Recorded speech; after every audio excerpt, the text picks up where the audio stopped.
I'm sure just about everybody watching this video is completely aware that Star Wars Episode 7, The Force Awakens, has been released on Blu-ray, DVD, and digital download. If you're not aware of it, then you might not be interested in this video, so just move on to, I don't know, your favorite cat channel. But anyway, I bought the movie on iTunes when it released on Friday. I bought the digital download, and I bought the Target exclusive Blu-ray DVD digital download on the Tuesday when it was released. You probably don't know this, but I'm really into Star Wars. If you don't know this, it's because you don't watch my videos. In the background, you'll notice that I'm playing Star Wars Battlefront. Yeah, I'm running around with the CA-87. I believe it's Drop Zone. Enjoy. But what I'm going to be talking about during this is my opinion of this brand new home video release of the newest Star Wars film. Mostly it's positive, but I have some complaints. Now let me tell you about this movie. First of all, I absolutely love this movie. As of this video, I've seen the movie 14 times.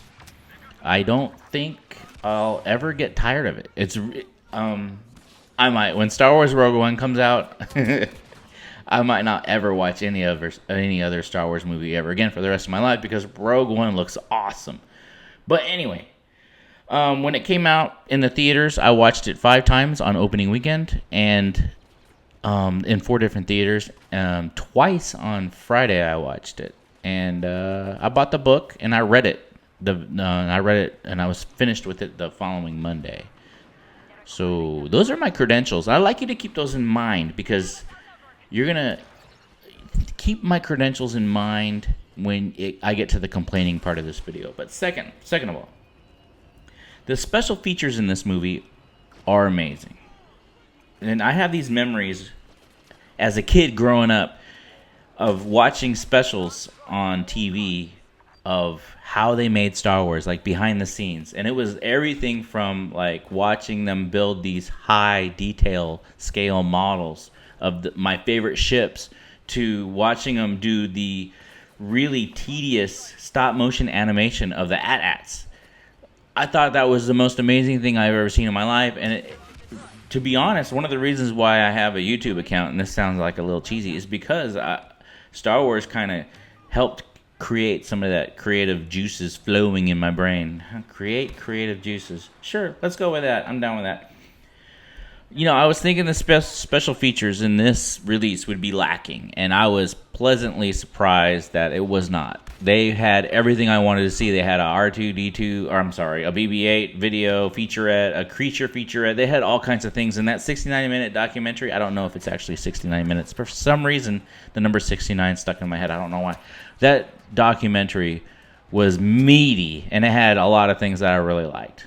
And, yeah, you remember those photos from when they were talking about they're going to make this movie and they had the cast together to do a script read? There's actual video from that photo, and it's really cool. I really liked the overall with this home video release. I really enjoyed it, but there is an issue. And what am I talking about? I'm talking about the deleted scenes. And there's an interview online.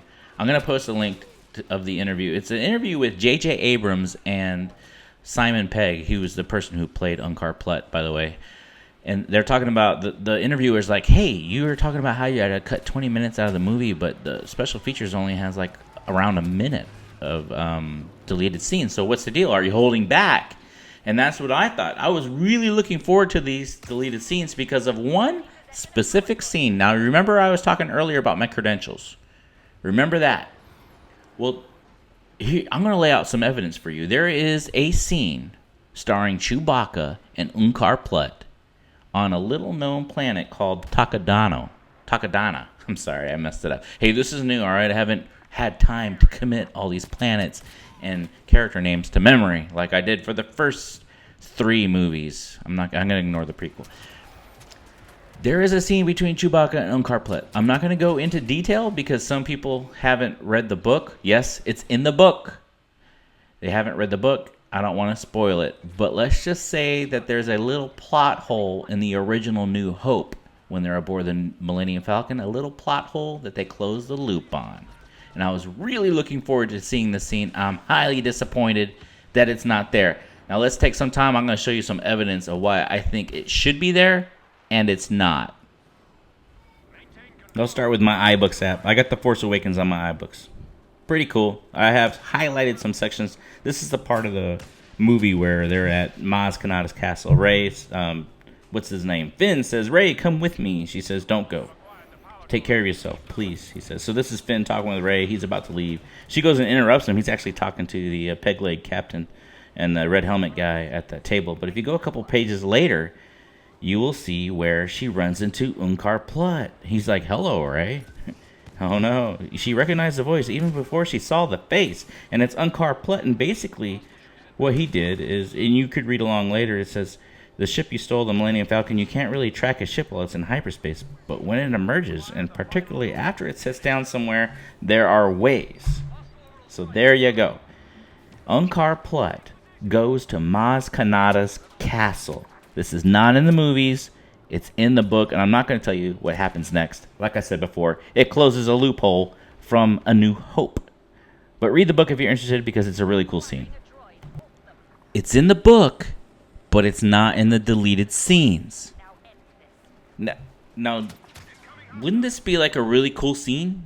I don't know. I don't know what happens. I do know what happens, but I'm not going to tell you because I don't want to spoil it. But it seems to me that this would be an epic scene, and why wouldn't they put this in the deleted scenes? Well, I don't know, Danny. Maybe they didn't film it. Well, okay, I got some more evidence for you. I'm about to show you a couple pictures. I got them right here on my laptop, but I'll put them on the video as well. The first picture shows a really tall guy who's actually a couple inches shorter than Peter Mayhew. Hint, hint. This is the new Chewbacca. His name is Orlando Parfit. I always forget his name. It's kind of hard to remember. Parfit's not a very familiar name to me. But par, like in golf, and fit, like I really wish I could fit in. But I'm such a nerd, you know what I mean? And obviously you can see Daisy Ridley in the middle. And Unkar Plutt. Yeah. And J.J. Abrams and some guy who's probably the director of something like catering. I don't know. But anyway, that is obviously Maz Kanata's castle. You could tell it's like got props from the cantina. This is on the planet Takodana. Dana. I don't know how to pronounce it. Like I said before, I haven't had the time to memorize all the names and characters on the new movie. Give me some time. I'll get it all down. Anyway, the next picture I want to show you. You're like, oh, well, maybe they didn't get around to shooting the scene. Well, the next picture actually shows Unkar Plutt in his full getup and Daisy Ridley in her full getup. So they're obviously interacting with each other. He's probably really angry that she stole his Millennium Falcon. And yeah, I realize he doesn't have the arms, but if you look, there's a guy with a purple lanyard around his neck over there on the right, and he obviously has Unkar Plutt's arm. You know, he's ready and waiting to put that arm right back on Unkar Plutt as soon as they're ready to shoot the scene, or maybe he's going to hand it to Chewbacca to hold. Who knows? I don't know why he would hand it to Chewbacca. Actually, I do. Anyway, this is the evidence I'm talking about. And, yeah. I'm just really disappointed. But if you look at the interview, that I put the link in the description. It's I don't remember the guy's name. He interviewed Simon Pegg and the guy with the glasses that look just like mine, J.J. Abrams. And they talked about how they cut 20 minutes of scenes, but there's only about a minute and a half of deleted scenes on the special features.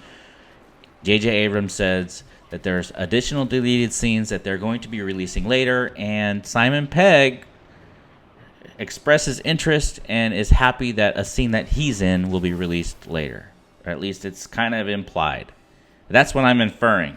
Did I get those words right, or did I get them switched? Who knows? But there you go. That's what I think about the home video release of the newest Star Wars movie, Star Wars Episode 7, The Force Awakens. Thank you for watching my video. I appreciate it. Leave a comment down in the comment section, and I'll see you next time.